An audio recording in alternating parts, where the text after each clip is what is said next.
puas. Restoratif justice itu pengertiannya apa?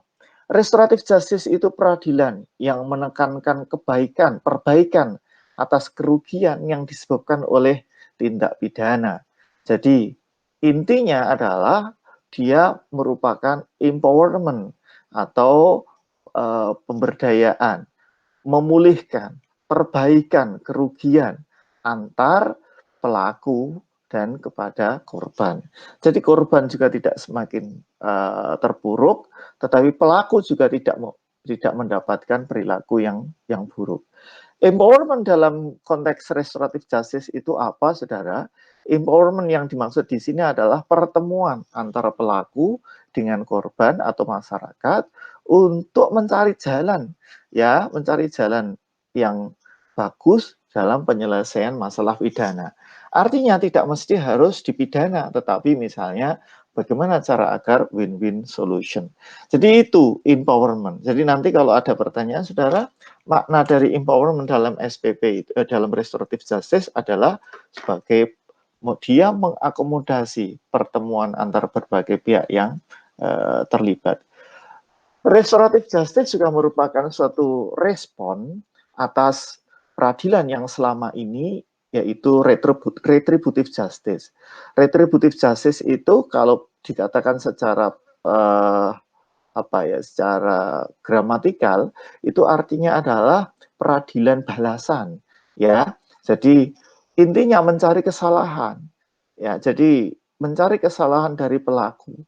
Seolah-olah peradilan itu sudah puas apabila pelaku sudah dipidana dan peradilan itu sudah dianggap berhasil apabila pelaku tertangkap lalu kemudian dipidana dan di situ diikuti dengan pengenaan sanksi, pencelaan yang hebat, bahkan penderitaan atau nestapa oleh si pelaku. Nah, saudara sekalian, ternyata sikap kita yang seperti ini juga tidak selamanya positif, gitu. Terhadap tindak pidana tertentu, justru sikap ini bermakna negatif. Restoratif justice justru sebaliknya, ia mengusung falsafah integrasi yang solutif, masing-masing pihak bisa berperan aktif menyelesaikan masalah. Jadi apalagi ini Mak, kita berada di Indonesia ya. Di Indonesia ini kita sama-sama tahu lebih senang, lebih berbahagia apabila kita menyelesaikan sesuatu itu tidak dengan cara mesti sedikit-sedikit peradilan gitu. Kita lanjut saudara sekalian. Restoratif justice atau RJ menawarkan sebuah tawaran yang saya kira bagus terhadap SPP yang selama ini.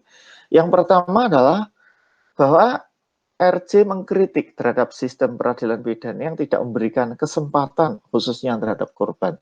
Saudara sekalian, kita sama-sama tahu bahwa dalam proses peradilan pidana, korban itu posisinya bukan sebagai pihak di dalam proses SPP.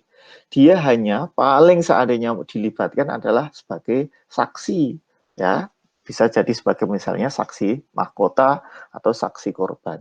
Jadi dia posisinya adalah sebagai di luar pihak karena di situ yang terlibat secara aktif adalah jaksa penuntut umum, kemudian pelaku bisa didampingi dengan pengacara dan hakim. Memang di situ jaksa itu mewakili dari kepentingan korban, tetapi kan bisa saja terdapat deviasi-deviasi tertentu.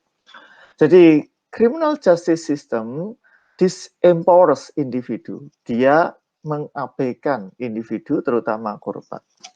Yang kedua, menghilangkan konflik. Jadi, SPP, jadi restoratif justice itu menghilangkan konflik, khususnya antara pelaku dengan korban dan masyarakat. Jadi kalau seandainya nanti sudah diselesaikan secara restoratif justice, maka misalnya antar pelaku dan korbannya hubungannya menjadi baik. Beda kalau misalnya pelaku misalnya kemudian karena hal-hal tertentu misalnya bisa saja menjadi masih dendam terhadap si korbannya. Jadi ketika dia sudah dipidana, lalu ketika pulang, dia juga bisa saja melakukan tindakan-tindakan yang tidak diinginkan. Berikutnya, saudara, fakta bahwa perasaan ketidakberdayaan yang dialami sebagai akibat tindak pidana harus diatasi untuk mencapai perbaikan. Maksudnya, jadi korban itu harus diberdayakan. Korban harus ada semacam kayak pembesaran hatinya agar supaya dia tidak tambah semakin terpukul begitu. Terutama untuk tindak pidana tertentu. Baik, saudara sekalian, restoratif justice itu merupakan konsep ya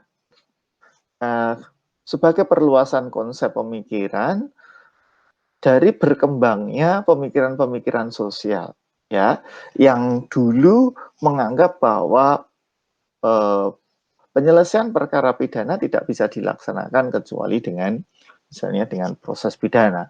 Nah, sekarang kita mulai memperluas cakrawala pandang kita bahwa ada pemikiran lain perkembangan ya, jadi bahwa pendekatan yang lain dari proses penyelesaian dari SPP.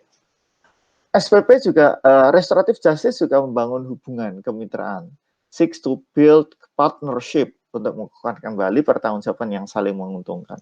Misalnya pelaku misalnya diminta untuk katakanlah harus memberikan sekian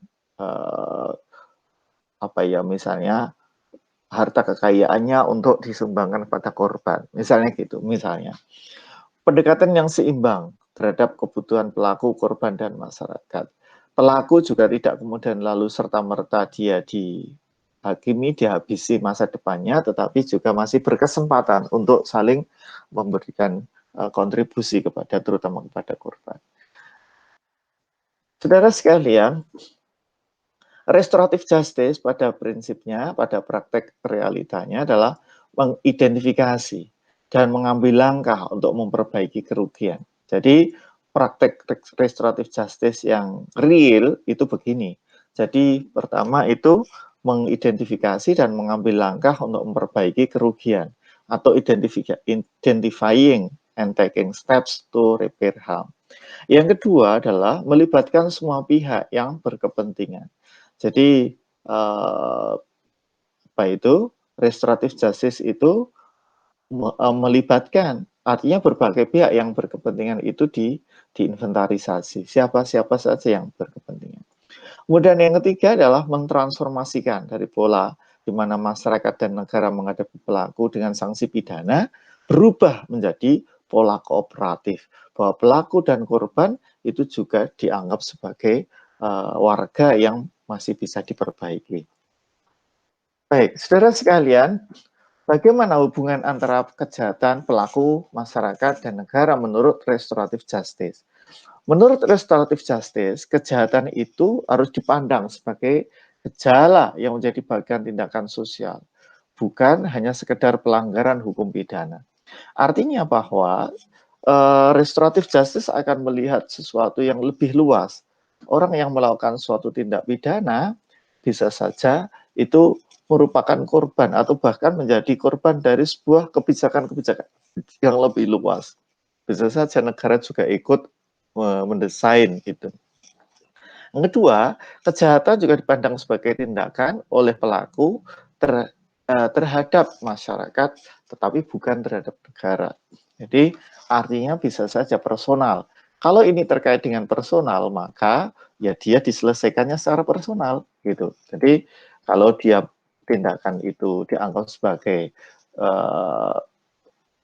hubungan individual antara pelaku dan korban, maka penyelesaiannya ya lebih baik diselesaikan secara personal dengan restoratif justice. Kejahatan dipandang sebagai tindakan yang merugikan orang ya, dan merusak hubungan sosial. Kalau dipandang seperti ini, maka penjara atau sanksi pidana bukanlah menjadi idola. Jadi bisa artinya dia tidak bisa menjadi satu penyelesaian. Yang kemudian terakhir dari hubungan ini adalah kritik atas penerapan sistem peradilan pidana kita, sistem penjara kita yang tidak efektif dalam menyelesaikan konflik-konflik sosial. Saya kira ini awal-awal untuk restoratif justice, Saudara ya. Saya kira itu dulu. Terima kasih Saudara, telah kita akhiri dulu, nanti kita sambung pada kesempatan yang akan datang. Saya kira begitu, terima kasih. Assalamualaikum warahmatullahi wabarakatuh.